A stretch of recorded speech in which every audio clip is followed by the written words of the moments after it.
Please like, share this video and subscribe to my YouTube channel. అర్ధరాత్రి 12 గంటలు దాటితే new year. December 31 night new year party celebrate చేసుకుని తెల్లవారక ముందే తమ ఊరికి చేరుకోవాలని బబ్లు వాసు ఇద్దరు కారులో ఇంటికి బయలుదేరారు. దట్టమైన అడవి మార్గం గుండా. అది చలికాలం కావడంతో పొగమంచు ఎక్కువగా ఉంది. దారి సరిగ్గా కనిపించడం లేదు. రాత్రి 1 గంట అయింది. ఇంకా తెల్లారడానికి చాలా టైం ఉంది.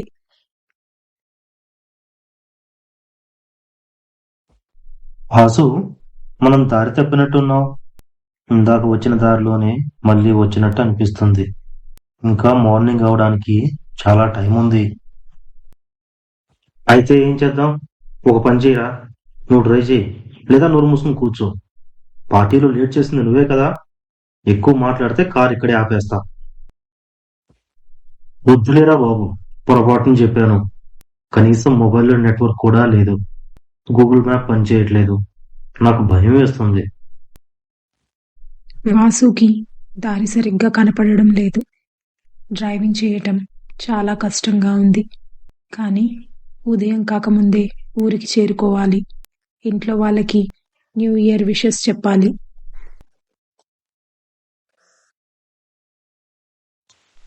రే బబ్లు, అటు చూడు, ఇల్లు ఎంత అందంగా ఉందో. ఆ లైటింగ్, డెకరేషను. మనం ఒక పని చేద్దాం. డ్రైవింగ్ చేయడం నాకు ఇబ్బందిగానే ఉంది. మనం తెల్లారే వరకు ఆ ఇంట్లో పడుకొని తెల్లవారుగానే బయలుదేరదాం, సరేనా? వామ్మో, ఏందిరా అది? ఇట్లాంటి అడవిలో ఇంత మంచిల్లు ఎవడు కట్టుకుని ఉంటాడంటావు? నాకెందుకో భయం వేస్తోంది. నా వల్ల కాదు. వద్దురా బాబు, నువ్వు నీ చెత్త ఐడియాలు. మనం మన ఇంటికి వెళ్ళిపోదాం, అంతే. రే, ఈ రోజుల్లో చాలా మంది ఇలా ఉండడానికే ఇష్టపడుతున్నారు. సిటీకి దూరంగా ప్రశాంతమైన జీవితాన్ని గడపాలని చాలా మంది ఇలాంటి ప్లేసెస్ ని సెలెక్ట్ చేసుకుంటున్నారు. కావాలంటే ఆ ఇంట్లోకి నువ్వు వెళ్ళి పడుకో, నేను కారులోనే పడుకుంటాను. నేను కార్ని లోపల నుండి లాక్ చేసుకుంటానులే. ఎంత చెప్పినా వినకుండా వాసు కార్ని తీసుకొచ్చి ఆపి బబ్లుని కూడా బలవంతంగా తనతో పాటు తీసుకొని ఆ ఇంటి వైపు నడుస్తున్నాడు. అప్పుడు వాళ్ళకి ఏదో బ్యాడ్ స్మెల్ వచ్చింది. కానీ అది అడవి కాబట్టి దాన్ని ఇగ్నోర్ చేసి వాసు ఆ ఇంటి ముందు ఉన్న డోర్ బెల్ కొట్టాడు. వాళ్ళిద్దరూ అటు ఇటు చూడసాగారు.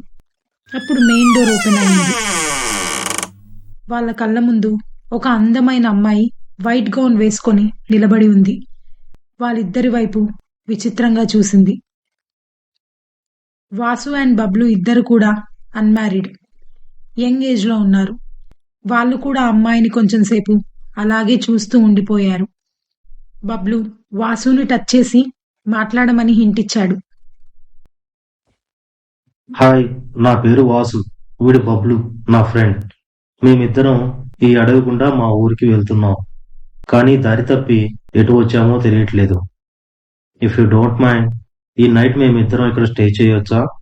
తెల్లవారుగానే మేము బయలుదేరి వెళ్ళిపోతాం. మీకేమీ అభ్యంతరం లేకపోతేనే ఇక్కడ ఉంటాము. ఆ అమ్మాయి వాళ్ళని చూసి సంతోషంగా నవ్వుతూ ఇలా అన్నది. భలే వాళ్ళే, దానికేముంది, దారి తప్పిపోయారంటున్నారు. నాకెవరికైనా హెల్ప్ చేయడం అంటే చాలా ఇష్టం. లోపలికి రండి, బయట అసలే చలి ఎక్కువగా ఉంది. ఆ అమ్మాయి వాళ్ళిద్దరికీ ఒక రూమ్ చూపించి పడుకోమని చెప్పి వెళ్ళిపోయింది. రూమ్లో బెడ్ చాలా నీట్గా రెడీ చేసి ఉంది. అసలే వాళ్ళిద్దరు పార్టీలో డాన్స్ చేసి అలసిపోయి ఉన్నారు. పడుకోగానే నిద్రపోయారు. తెల్లవారింది. కానీ వాళ్ళిద్దరూ గాఢ నిద్రలో ఉన్నారు. డోర్ ఓపెన్ అయిన సౌండ్ విని ఇద్దరూ లేచి కూర్చున్నారు. ఎదురుగా అదే అమ్మాయి, ఈసారి బ్లూ కలర్ డ్రెస్లో చేతిలో కాఫీతో వచ్చింది. వాసు ఆ అమ్మాయిని చూస్తూ మళ్ళీ అలాగే స్టాచ్యూలా ఉండిపోయాడు. బబ్లు అది గమనించి మళ్ళీ వాసుని డిస్టర్బ్ చేయడం కోసం ఆ అమ్మాయితో ఇలా అన్నాడు. చాలా థ్యాంక్స్ అండి, మీరు అడగకుండానే కాఫీ కూడా తీసుకొచ్చారు. నిన్న రాత్రి మేము అడిగిన వెంటనే ఎవరూ తెలియకపోయినా పడుకోవడానికి రూమ్ ఇచ్చారు. అయినా మీరు ఒక్కరే ఉంటారా ఇంత పెద్ద ఇంట్లో, అది అడవి మధ్యలో? నా పేరు జాహ్నవి. నేను మా ఫ్యామిలీతో కలిసి అప్పుడప్పుడు లీవ్ ఎంజాయ్ చేయడానికి ఈ ఇంటికి వస్తుంటాను. మా నాన్నగారు ఈ ఇంటిని కట్టించారు. మా ఫ్యామిలీ అంతా కంపెనీ స్పాన్సర్షిప్ మీద దుబాయ్ వెళ్లారు. నాకు హైదరాబాద్లో జాబ్. నేను దుబాయ్ వెళ్ళలేకపోయాను. అందుకే ఈసారి నేను ఒక్కదాన్నే ఇక్కడికి రావాల్సి వచ్చింది. ఆ అమ్మాయి వెంటనే వాసుకి కాఫీ ఇచ్చి వాసుతో చాలా క్లోజ్గా మాట్లాడడం చూసి బబ్లుకి ఆశ్చర్యం వేసింది. వాళ్ళిద్దరూ ఎప్పటినుంచో ఫ్రెండ్స్ అనుకునేలా చాలా ఫ్రెండ్లీగా మాట్లాడుకోవటం మొదలుపెట్టారు. ఆ అమ్మాయి అంత అందంగా ఉండటం వలన వాసు ఆ అమ్మాయికి బాగా అట్రాక్ట్ అయ్యాడు. మాటల మధ్యలో తన కార్ పాడైపోయిందని, తనకు కూడా తన ఫ్రెండ్ని కలవడానికి వెళ్ళాలని చెప్పడంతో వాసు ఆ అమ్మాయిని తన కార్లోనే ఊరికి తీసుకెళ్తానని చెప్పాడు. ముందుగా అదే దారిలో తన ఊరు వస్తుంది. ఫస్ట్ తనతో వాళ్ళ ఇంటికి వెళ్ళి పేరెంట్స్ని మీట్ అయిన తరువాత ఇద్దరం నీ ఫ్రెండ్ దగ్గరకు వెళ్దామని వాసు అన్నాడు. వాసు జాహ్నవిని ఇంటికి తీసుకెళ్లి తన పేరెంట్స్కి పరిచయం చేస్తాడు. ఆ అమ్మాయిని చూడగానే వాళ్ళ పేరెంట్స్కి కూడా ఆ అమ్మాయి నచ్చుతుంది. జాహ్నవి వెళ్ళిపోతాను, నేను నా ఫ్రెండ్ని కలవాలి అన్నా కూడా వాసు పేరెంట్స్ ఆ అమ్మాయిని లంచ్ టైం వరకు ఉండమని ఫోర్స్ చేయడంతో తప్పనిసరి ఆ అమ్మాయి వాసుతో పాటు అతని రూమ్లోనే ఉంటుంది.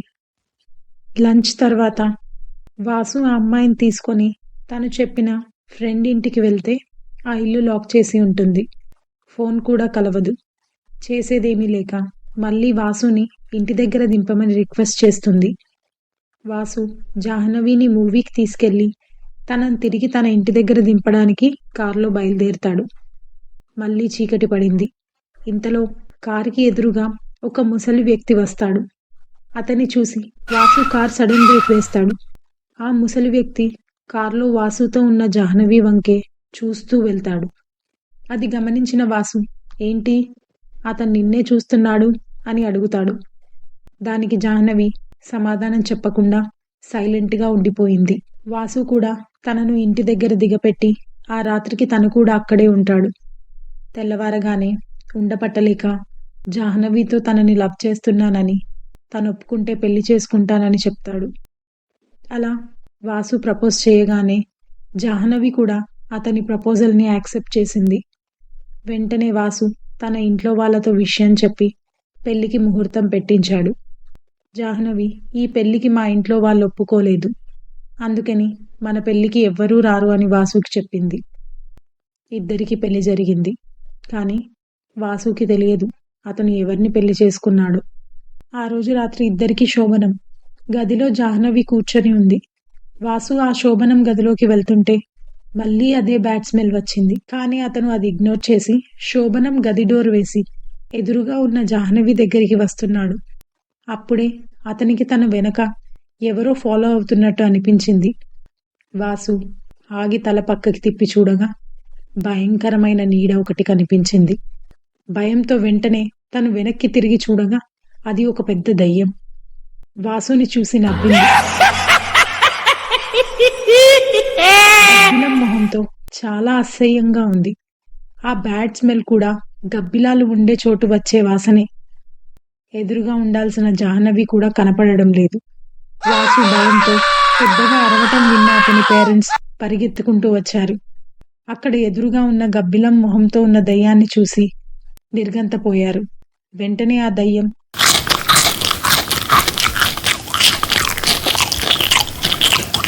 ఒక్కొక్కరిగా వాసు పేరెంట్స్ని మెడ మీద కొరికి తలని నమలటం చూసిన వాసు అతను చంపొద్దని వదిలేయమని ఏడ్చాడు.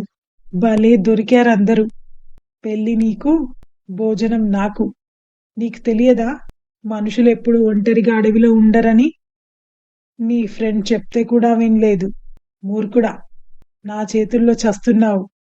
నాకు ఇలా 13 మందిని పెళ్లి చేసుకొని చంపి వారి రక్తం తాగితే నాకు తిరిగి మనిషిలా మారే శాపం ఉంది. నువ్వు నా 13వ భర్తవి. Wish you happy married life. Death ఇంకెక్కడి లైఫ్? నీకు డెత్ ఒక్కటే, లైఫ్ నాకు. అలా ఆ దయ్యం వాసుని చంపడానికి మీదకి వెళ్ళబోతున్న సమయంలో అదే ముసలి వ్యక్తి కారుకి అడ్డుపడిన అతను చేతిలో కత్తితో వచ్చాడు. అతను వెంటనే తన చేతిలో ఉన్న కత్తితో ఆ దయ్యం తలను నరికి మొండం నుండి వేరు చేశాడు. దయ్యం అక్కడికక్కడే కాలి బూడిదైపోయింది. అది చూసిన వాసు ఆ ముసలి వ్యక్తి కాళ్ళకి దండం పెట్టి ఆ దయ్యం చంపకుండా కాపాడినందుకు సంతోషిస్తాడు. ఆ ముసలి వ్యక్తి వాసుకి ఆ దయ్యం ఉన్న చోట దూరం నుండి గబ్బిలాల వాసన వస్తుందని, ఆ రోజు కూడా మీరు కారులో వెళ్ళేటప్పుడు అతను ఆ వాసన వల్లనే ఆమె వైపు అలా చూశానని చెప్పాడు. ఆమె గురించి, నీ గురించి తెలుసుకొని ఇక్కడికి రావటానికి ఇంత సమయం పట్టింది అని చెప్పి అక్కడి నుండి వెళ్ళిపోయాడు. అలా వాసు బ్రతికి బయటపడ్డాడు. కాని అతని పెళ్లి ఇంట్లో వాళ్ళ చావుకి కారణమయ్యింది. ఇంతటితో ఈ కథ ముగిసింది. ఈ కథ మీకు నచ్చినట్లయితే please like, share and subscribe to our channel. మరో ఇంకో కొత్త కథతో మళ్ళీ కలుద్దాం. అంతవరకు జై హింద్.